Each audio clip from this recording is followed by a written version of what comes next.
The crowd roared like thunder as guards dragged Owen Blake across the sand. His hands were bound behind his back, and his old uniform hung in tatters from weeks of imprisonment. Above him, thousands of draconid aliens filled the arena seats, their scaled faces twisted with anticipation and bloodlust. They wanted a show, and Owen knew he was meant to be the entertainment that died quickly. The iron gate slammed shut behind him. Owen stood alone in the center of the massive arena, feeling the heat of 3 suns beating down on his shoulders. The sand beneath his boots was stained dark in places, evidence of previous fights that had not ended well for the prisoners. He took a slow breath and forced himself to stay calm. Panic would kill him faster than any weapon. A draconid official stepped onto a floating platform high above the arena floor. His voice boomed through speakers that made the air vibrate. Citizens of the Draconid Empire, today we present another specimen from the primitive human species. This creature comes from a world of backwards technology and foolish resistance. Watch as our champion teaches him the price of defying our great civilization. Owen rolled his shoulders, testing the limits of his bonds. The guards had tied them tight, but not tight enough. He had been working the ropes loose for the past 10 minutes during the walk from his cell. Just a little more time and he would have his hands free. A section of the arena floor opened and a platform rose up carrying an array of weapons. But these were not the advanced energy rifles or plasma cannons the Draconids carried. These were primitive weapons from a dozen different worlds. Crude swords made of iron, stone axes, wooden clubs. The Draconids found it amusing to watch prisoners fight with tools their ancestors might have used thousands of years ago. The official spoke again. The human will choose his weapon. Not that. It will matter against our champion's superior equipment. The guards cut Owen's bonds and shoved him toward the weapon rack. His wrists ached as blood flow returned to his hands. He walked slowly, examining each weapon with careful eyes. The other prisoners who had fought here probably grabbed the biggest or sharpest thing they could find. Owen had different criteria, his fingers wrapped around a wooden spear. It was simple, almost crude in construction. The shaft was about 6 feet long, made from some dark hardwood he did not recognize. The tip had been fire-hardened and shaped to a point. No metal, no fancy design, just wood. The crowd burst into laughter. Even the guards behind him chuckled and muttered to each other in their harsh language. Owen ignored them and tested the spear's weight. He bounced it in his palm, checking the balance. He ran his thumb along the shaft, feeling for weak points in the grain. The wood was dense and strong, with minimal flex. Good. The human chooses a stick. The official's voice dripped with mockery.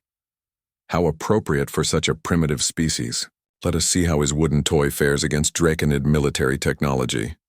The opposite gate opened with a grinding of metal on metal. Commander Ralph strode into the arena, and the crowd's laughter turned to cheers.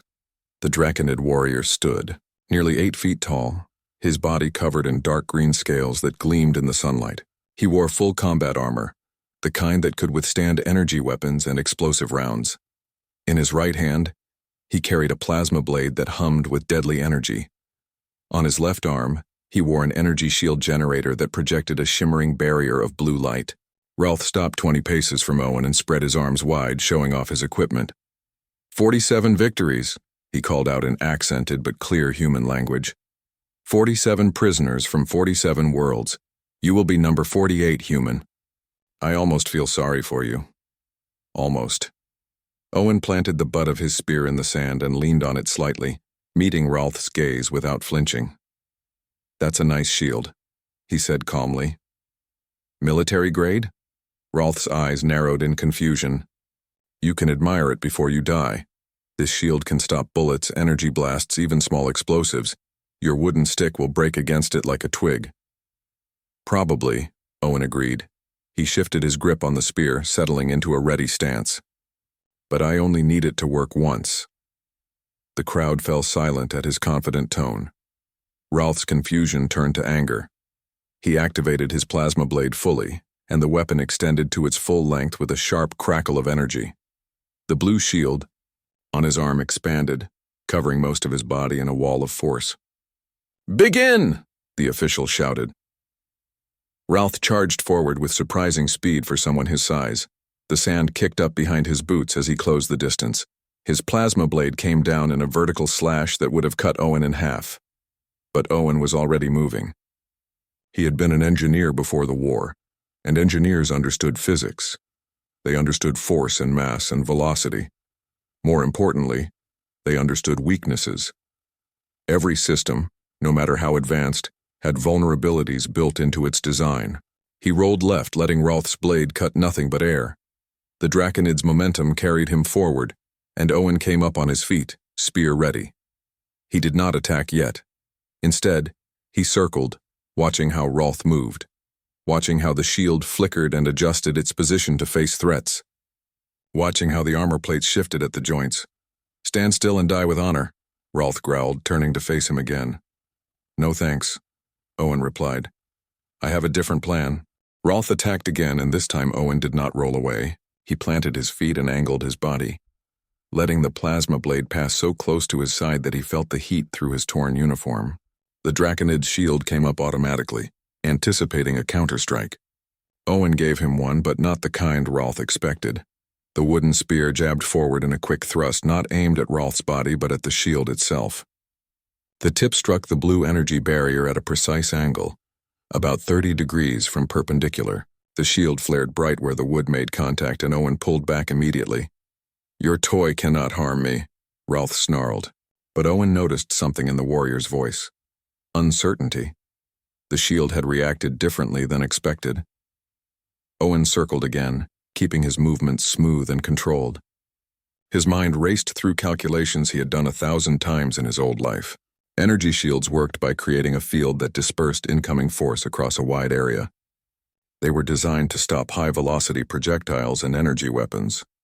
The algorithms that controlled them prioritized threats based on speed and energy signature. But a wooden spear was slow. It was low mass. It generated almost no heat signature. To the shield's sensors, it barely registered as a threat at all. "You know what's funny about advanced technology?" Owen said, dodging another slash. "The smarter it gets, the more assumptions it makes." He thrust again, this time from a different angle. The spear tip touched the shield, and again it pushed through slightly before the barrier compensated. Owen felt the resistance, felt the energy trying to repel the wood. But wood was flexible. It absorbed the feedback energy that would have shattered metal or sent an energy weapon scattering. Ralph roared and charged like an angry bull. His strategy shifted from careful strikes to overwhelming force. The plasma blade came at Owen in a flurry of attacks, each one deadly, each one meant to end the fight through sheer aggression. Owen gave ground, moving backward in a controlled retreat. He used the spear to deflect where he could, the wood smoking slightly where it came close to the plasma blade's edge. He ducked under a horizontal swing, rolled under a vertical chop, and used his free hand to scoop sand and throw it at Ralph's face. The Draconid's protective eye shields activated automatically, turning opaque for just a second. Owen used that second to strike the energy shield 3 times in rapid succession, each hit at a slightly different point. The shield flickered, its blue glow dimming momentarily as its power cells worked to maintain the barrier. "Impossible," Ralph muttered, blinking his eyes clear. "You are just a primitive." "I'm an engineer," Owen corrected. "I designed kinetic penetrator systems for Earth's defense grid." "Do you know what a kinetic penetrator is?" Ralph did not answer, just attacked again. But Owen could see the change in his opponent. The Draconid was thinking now, not just fighting. That was good. Thinking fighters made mistakes. "It's a projectile designed to punch through armor using focused pressure," Owen continued, talking as he fought. "Not through speed or energy, but through concentrated force at a single point. Your shield spreads energy across its surface, but if I hit the same point repeatedly, or hit multiple points faster than the shield can redistribute power, I create weak spots." He demonstrated by striking the shield 5 times in quick succession, each hit in a tight cluster near Ralph's left shoulder. The shield flared brightly with each impact, and on the 5th strike, Owen's spear tip actually passed through the barrier for half a second before the shield forced it back out. The crowd had gone silent. Even the official on his floating platform leaned forward, watching intently. Ralph's breathing had become heavy, audible even through his armor. "You cannot win," he said, but it sounded more like he was trying to convince himself. The shield will hold, will it? Owen asked. He struck again, and this time he left the spear in contact with the shield instead of pulling back immediately. The wood pressed against the energy barrier, and the barrier pushed back. But wood was not rigid. It bent slightly, distributing the stress along its grain structure. The shield's algorithms could not figure out how much power to use. Too little, and the spear would push through. Too much, and the power drain would be enormous. Owen held the pressure for 3 seconds, watching the shield's glow fluctuate wildly. Then he pulled back and struck a completely different point. The shield had concentrated its power to resist his previous attack, leaving other areas weaker. The spear tip broke through, just an inch, just for a moment. But it broke through. Ralph stumbled backward, his confidence shattered as thoroughly as if Owen had struck him physically. The crowd erupted in noise, some cheering, some booing, all of them shocked. "You see it now, don't you?" Owen said, breathing hard but keeping his voice steady. "Your shield is designed by engineers who never considered a wooden spear a threat. They optimized it for modern weapons. They made assumptions about what an enemy would use. And assumptions are weaknesses." Ralph's face twisted with rage. "I will kill you with my bare hands if I must." "You can try," Owen replied. He glanced up at the official on the platform, then at the crowd. "But I think everyone here is learning something today. Technology is only as good as the understanding behind it. And right now, I understand your shield better than you do." He struck again, a hard thrust aimed at the same weak point he had found before. This time the spear pushed through 6 inches before Ralph jerked away. The Draconid warrior looked down at his shield generator in disbelief, watching it spark and flicker. Owen planted his spear and met Ralph's eyes. "Want to know the really funny part? Humans used wooden spears for thousands of years. We know exactly how they work, what they can do, and how to make them do it. This isn't primitive technology. This is proven technology." Ralph's shield failed with a sound like breaking glass. The blue energy barrier shattered into fragments of light that dissolved in the air. The generator on his arm sparked once more, then went dark. The Draconid warrior stood exposed, his greatest defense reduced to useless metal strapped to his forearm. The arena fell into absolute silence. Owen could hear his own heartbeat, could hear the wind whistling through the upper levels of the massive structure. 47 victories, and not one of those victories had ever seen Ralph's shield break, until now. The official on the floating platform seemed frozen in shock. The crowd did not know whether to cheer or demand blood. They had come to watch a human die, not to watch their champion's equipment fail against a piece of wood. Ralph looked at his dead shield generator, then at Owen, then back at the shield. His breathing came in harsh gasps. "This is not possible," he whispered. "The shield is rated for combat situations. It has withstood plasma cannons. It has survived direct hits from explosive rounds. It was never tested against wood," Owen said simply. He kept his spear ready but did not advance. "Your engineers built it to stop the weapons they expected to face. They thought in terms of modern warfare, energy signatures, high-velocity impacts, heat dispersal. They forgot about the basics." "Basics," Ralph repeated, his voice hollow. "Force equals mass times acceleration," Owen said. "But pressure equals force divided by area. I wasn't trying to hit your shield with a lot of force. I was concentrating small amounts of force into tiny areas over and over. The shield kept trying to disperse energy that was already dispersed. It overworked itself trying to solve a problem that didn't exist." He shifted his stance, and Ralph immediately brought up his plasma blade in defense. But the Draconid's movements had changed. There was hesitation now, doubt. His armor was still functional, his weapon still deadly, but his confidence had died with his shield. "You still have your blade," Owen pointed out. "You still have your armor. We can keep fighting if you want." Ralph's eyes narrowed. "You mock me." "No," Owen said honestly. "I'm giving you a choice. You can attack me and maybe you'll win. Your plasma blade will cut through this spear eventually. Your armor is tough. You're bigger and stronger than me. Or we can stop here and you can learn something." "Learn?" Ralph spat the word like an insult. "What can I learn from a human? That superior technology doesn't guarantee victory," Owen replied. "Your empire conquers worlds and then treats those worlds like they have nothing to offer. You take their resources, their labor, and you ignore everything else. You think because they don't have plasma blades and energy shields, they have nothing to teach you." He gestured around the arena with his free hand. "How many species have you put in here? How many prisoners have you watched die for your entertainment? Did any of them ever make you question your assumptions? Ralph did not answer, but his grip on the plasma blade loosened slightly. Owen continued. I worked with a Tolman engineer once. His people don't have advanced manufacturing, but they understand crystal matrices better than anyone. I learned more about energy transfer in 2 months with him than I did in 4 years of university. But your empire conquered the Tolman and put them in factories. You wasted their knowledge because you thought you knew better. The strong rule the weak, Ralph said, but there was no conviction in his words anymore. This is the way of the universe. The ignorant rule until the knowledgeable find a way around them, Owen countered. Strength matters, but only if you understand what you're using it for. Your shield was strong until it met something it wasn't designed to handle. Your empire is the same, strong against the enemies you expect, but vulnerable to the ones you dismiss. The crowd had started to murmur, thousands of voices creating a low rumble of conversation. Some of the spectators were arguing. Owen caught fragments of their words. Some were angry at Ralph for losing. Others were arguing about how the shield could possibly fail. Just a few, were discussing Owen's words with what sounded like actual thought. The official finally found his voice. The fight will continue. The human must be defeated. Ralph looked up at the platform, then back at Owen. For a long moment, the Draconid warrior did nothing. Then slowly he deactivated his plasma blade. The weapon powered down with a descending whine, and Ralph lowered it to his side. No, Ralph said quietly. The word hung in the air like a challenge. What did you say? The official demanded. Ralph's voice grew stronger. I said no. The human defeated my shield. That has never happened before. I would hear his explanation fully before I continue. The crowd erupted into chaos.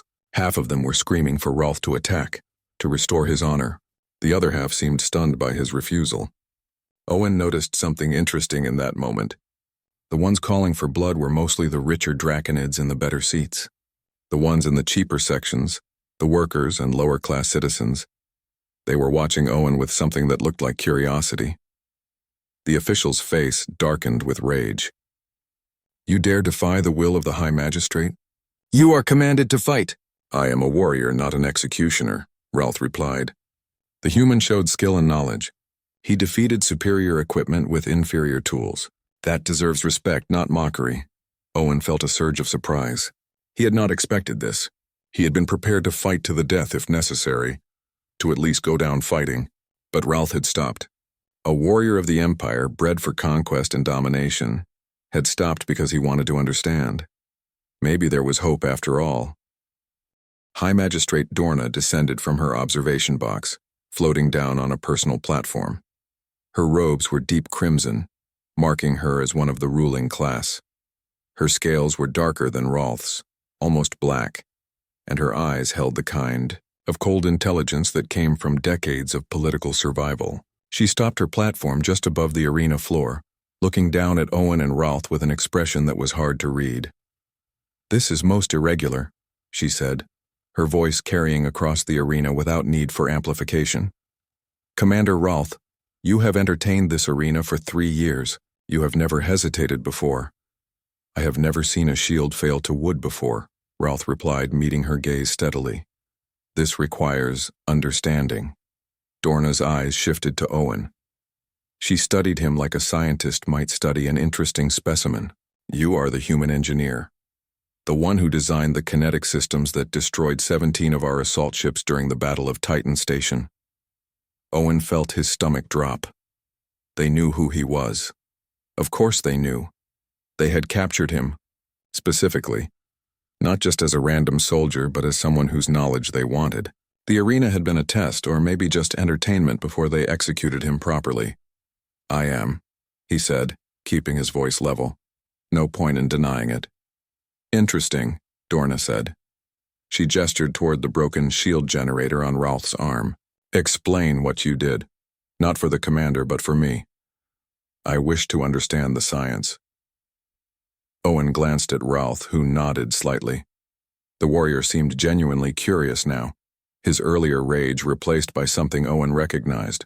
It was the same expression his students used to have when they realized they had missed something fundamental in their understanding.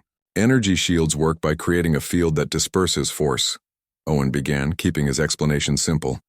They're designed to handle high-energy, high-velocity threats. When something hits the shield fast, the energy spreads across the whole surface. This makes the shield very good at stopping bullets or energy blasts. He held up his wooden spear. But wood is slow. It's flexible. When I pushed the spear against the shield couldn't figure out how to respond. It's like trying to stop a person pushing against a door versus stopping a bullet. The bullet has more energy, but the person applying constant pressure can eventually force the door open. Dorna tilted her head. The shield should have simply increased power to the contact point. It did, Owen confirmed.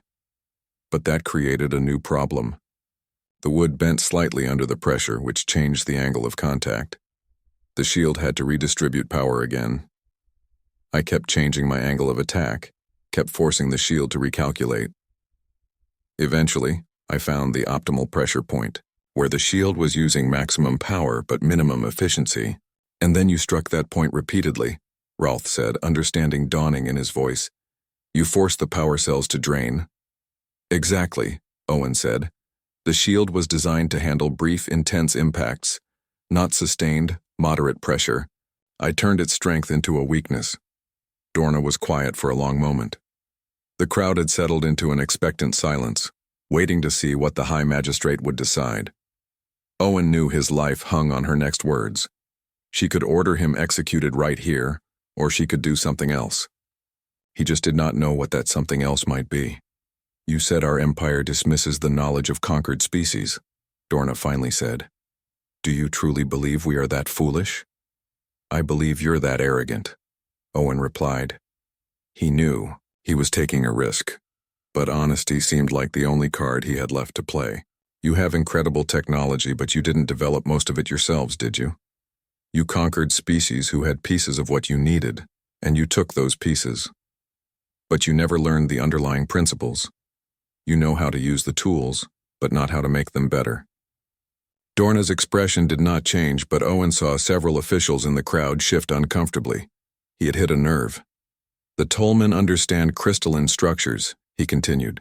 The Varth understand gravity manipulation. The Krelon understand biological computing. And humans understand kinetic systems and material science. You took all of these things and built an empire. But you stopped learning. You assumed you had reached the peak. And you believe you can teach us? Dorna asked. There was no mockery in her voice, just genuine curiosity. I believe everyone can teach everyone, Owen said. That's what makes knowledge powerful. It builds on itself. You share what you know, you learn what others know, and together you create something new. But you can't do that if you think you're already superior. Ralph spoke up. The human speaks truth, Magistrate. I have trained with the best weapons, the finest armor, the most advanced shields, but I never understood them. I knew which button to push, but not why the button worked. When his wooden spear defeated my shield, I had no way to adapt. I could only fight harder, not smarter. Dorna looked between them, her expression calculating. Commander Ralph, how many prisoners have you defeated in this arena? 47, Magistrate. And in all those fights, did you ever stop to consider that those prisoners might have knowledge worth preserving? Ralph hesitated, then lowered his head. No, Magistrate, I did not. Neither did I, Dorna said quietly. Neither did any of us. She looked at Owen. The human asks a dangerous question. If we are not superior through our technology, then what justifies our rule? What gives us the right to conquer and dominate? Nothing, Owen said flatly. You don't have the right. You have the power. But power without wisdom is just violence. Eventually, someone finds a way around your power, and then what do you have left? The arena was so quiet, Owen could hear the wind again. Dorna's face was unreadable, but he saw her hand move slightly, hovering near a control device on her belt. One button and he would probably be killed. One button and this whole conversation would end. Instead, she smiled. It was not a warm smile, but it was genuine. You are either very brave or very foolish, human. Perhaps both. Dorna pressed a button on her control device, but instead of weapons firing, gates opened around the arena. Guards poured in, but they were not attacking. They were bringing more prisoners. Owen watched as dozens of beings from different species were led into the arena. all of them looking confused and frightened.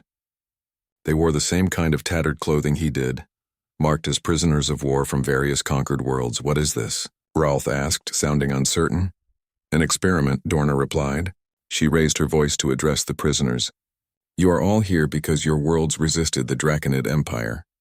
You were brought to this arena to die for our entertainment. Today that changes. Today you will be given a different test." She gestured toward the weapon rack, and more platforms rose from beneath the arena floor. Each one carried primitive weapons from dozens of different cultures. Wooden spears, stone axes, metal swords, leather slings, carved clubs, and tools Owen could not even identify. "You will face Draconid warriors equipped with our standard combat gear," Dorna continued. "Energy shields, plasma weapons, full armor. If you can defeat them using only these primitive tools, you will earn your freedom. More importantly, you will prove that the humans' words have merit. That knowledge and skill matter more than technology." The crowd erupted into noise again, but Dorna silenced them with a raised hand. "However, you will not fight alone. The human engineer will teach you what he knows. You have 1 hour to learn, to plan, to prepare. Then the fights begin."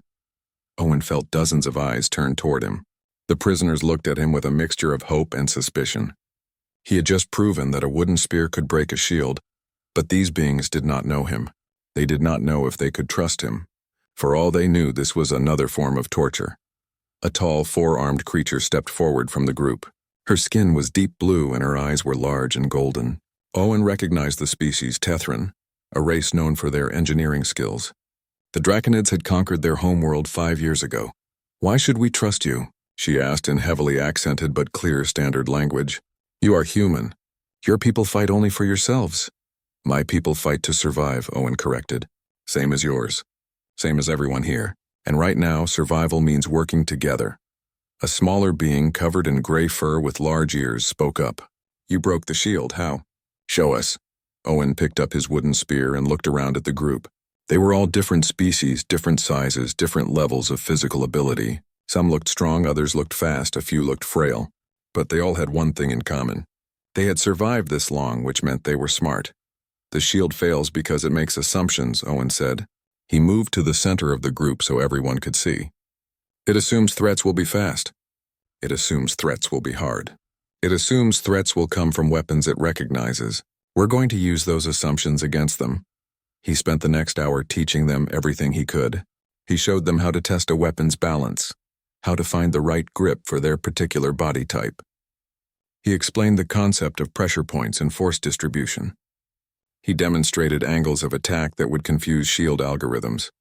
Most importantly, he taught them to watch their opponents, to look for patterns in how the technology responded. The four-armed Tethran, whose name was Lyra, proved to be a quick learner. She picked up a staff-like weapon and immediately understood how to use her multiple limbs to create rapid, unpredictable strikes from different angles. "The shield must choose which attack to prioritize," she said, working through the logic.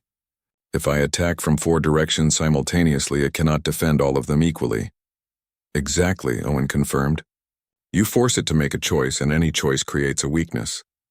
The small furry being, who introduced himself as Pip, chose a sling. "I am not strong," he said, his large ears drooping slightly. "But I am accurate. If I aim for the same point repeatedly like you did, the shield will eventually fail," Owen agreed. "Might take more shots than it took me stabs, but the principle is the same." Sustained pressure on a single point. Around him, prisoners from a dozen different species were learning, adapting, understanding. They were sharing knowledge with each other too, pointing out things Owen had missed.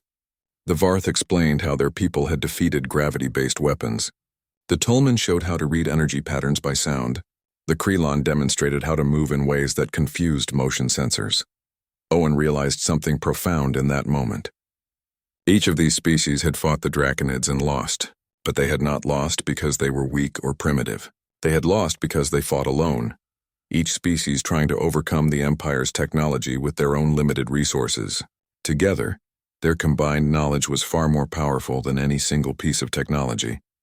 Rolf had been watching from the side of the arena. Now he approached, his plasma blade still deactivated. "You are teaching them to defeat us," he said quietly. "I'm teaching them to think," Owen replied. "There's a difference." "Is there?" Rolf asked. "If they win their freedom, They will return to their people. They will share this knowledge. The Empire will face enemies who understand our weaknesses. Yes, Owen said simply. That's exactly what will happen. Are you going to stop me?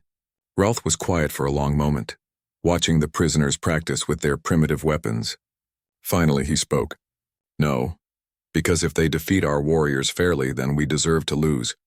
And if we deserve to lose, then perhaps we need to change. The hour ended too quickly.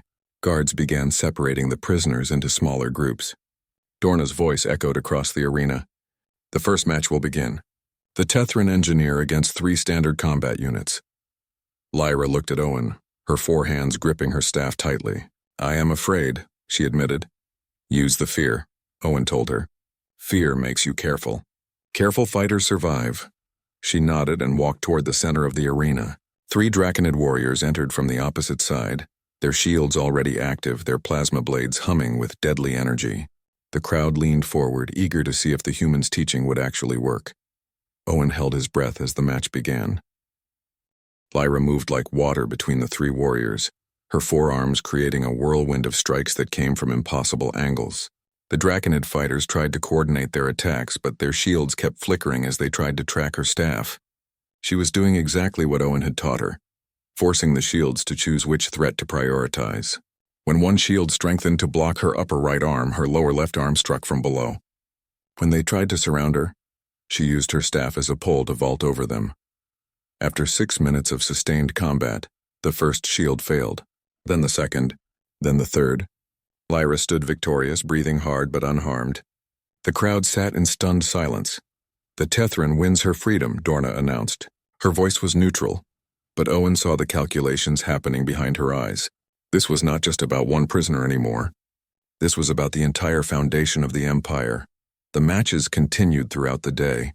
Pip won his freedom by shattering a warrior's shield with repeated sling stones, each one hitting the exact same point with mechanical precision. A massive Krelon prisoner named Roth defeated 2 warriors by using his natural bioluminescence to blind their sensors, then crushing their shields with a simple stone hammer. A Varth named Silence won by manipulating the arena's gravity plates, something the Draconids had not even considered possible without technology. Not everyone won. Some prisoners fell despite their training, overwhelmed by plasma fire or outmatched in pure combat ability. But even in losing, they had done something unprecedented.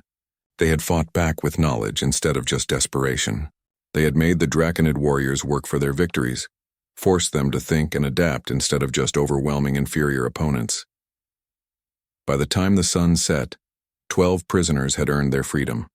12 beings from different species who would return to their people with knowledge of how to defeat Draconid shields.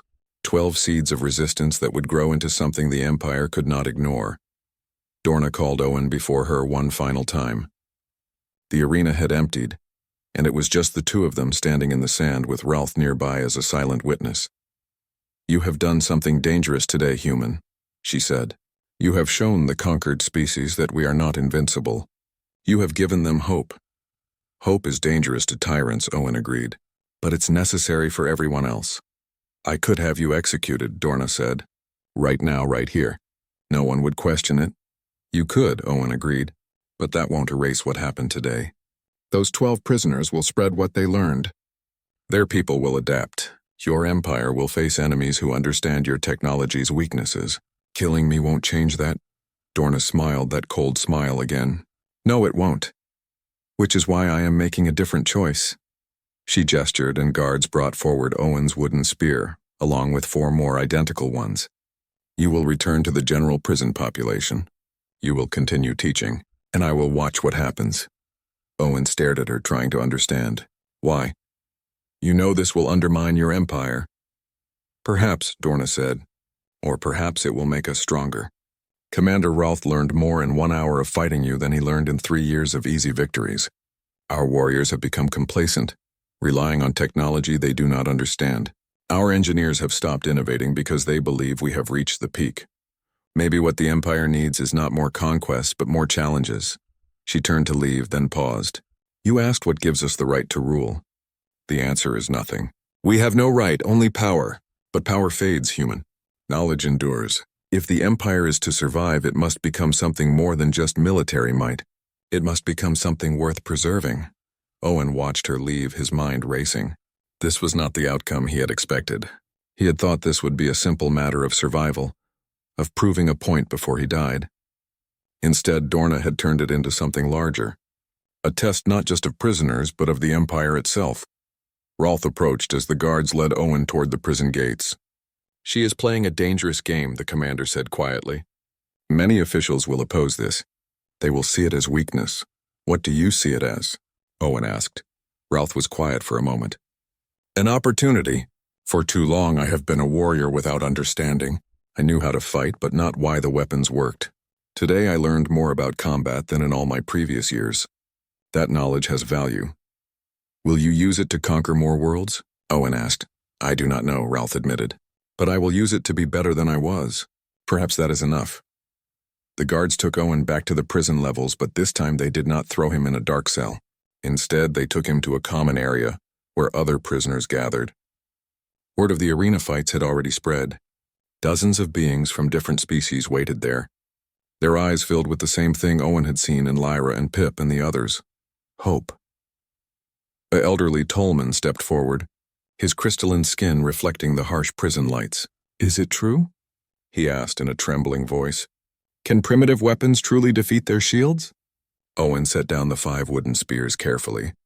"Not just primitive weapons," he said. "Knowledge, understanding, the willingness to think instead of just react. Yes, it's true, and I'll teach anyone who wants to learn." They gathered around him, these prisoners from 100 different worlds. Some had been captive for years, others for decades. All of them had thought they were doomed to die in this place. Now they had something else. They had a chance. Owen began to teach, starting with the basics: force and pressure, energy and mass, angles and leverage, the fundamental principles that governed every weapon, every tool, every piece of technology ever created. He taught them not just how to break shields, but how to think about problems, how to find weaknesses in any system, how to adapt and overcome. In the days that followed, the lesson spread through the prison like wildfire. Prisoners taught each other, sharing knowledge from their own cultures and worlds. The Varth explained gravity manipulation. The Tolman demonstrated crystal resonance. The Krelon showed biological computing. The humans taught material science and kinetic systems. Guards watched but did not interfere. Dorna had given her orders. Let them learn. Let them teach. Let the Empire see what happened when knowledge flowed freely instead of being hoarded and controlled. In a small cell on the highest level of the prison, Dorna watched through security feeds. She saw Owen teaching. She saw prisoners from enemy species working together. She saw the birth of something that could destroy the Empire or transform it. She pressed a button on her desk, opening a communication channel to the Imperial Council. "I am sending you a report on a new threat to the Empire," she said. "But it is also an opportunity. We have spent centuries conquering and dominating. Perhaps it is time we learned how to cooperate and create." The response from the Council was immediate and angry. They demanded Owen's execution. They demanded the teaching stop. They demanded a return to the old ways. Dorna smiled and closed the channel. Let them demand. She had seen the future in that arena today. She had seen what happened when beings from different worlds shared knowledge instead of fighting over resources. It was powerful. It was dangerous. It was inevitable. The Empire could try to stop it, but that would be like trying to stop a river with a dam made of sand. Knowledge flowed where it wanted to flow. All Dorna could do was try to channel it in a direction that would benefit everyone, not just the Draconids. In the prison below, Owen finished his lesson for the day. The prisoners dispersed to practice what they had learned. As they left, a young human prisoner approached. She could not have been more than 20, captured during a raid on a colony transport. "Teacher," she said quietly, "will we really be free someday?" Owen looked at her, at the hope in her eyes, and thought about everything that had happened. About the shield breaking, about the prisoners winning their fights, about Dorna's choice to let the teaching continue, about knowledge spreading like seeds on the wind. "Yes," he said with certainty. "Maybe not tomorrow, maybe not this year, but yes, because now you know something the Empire forgot. You know that freedom is not given by those in power. It's taken by those who understand power well enough to overcome it." She smiled and walked away to practice with her chosen weapon, a simple wooden staff. Owen watched her go, then looked down at his own hands. They were still scarred from the arena fight, still tired from weeks of imprisonment, but they were steady. He picked up one of the wooden spears and began to carve a new one from a piece of scrap wood someone had found. As he worked, he thought about how this single primitive tool had shattered shields, broken assumptions, and started something that could change an entire empire. Sometimes the simplest answer was the right one. Sometimes a wooden spear was exactly what you needed to break through walls of steel and arrogance. And sometimes the most primitive technology was actually the most sophisticated, because it required understanding the fundamental truths that made everything else work. The spear took shape in his hands, simple and elegant and deadly, not because it was advanced, but because it was understood. Knowledge endures, Owen thought, and knowledge in the end would set them all free.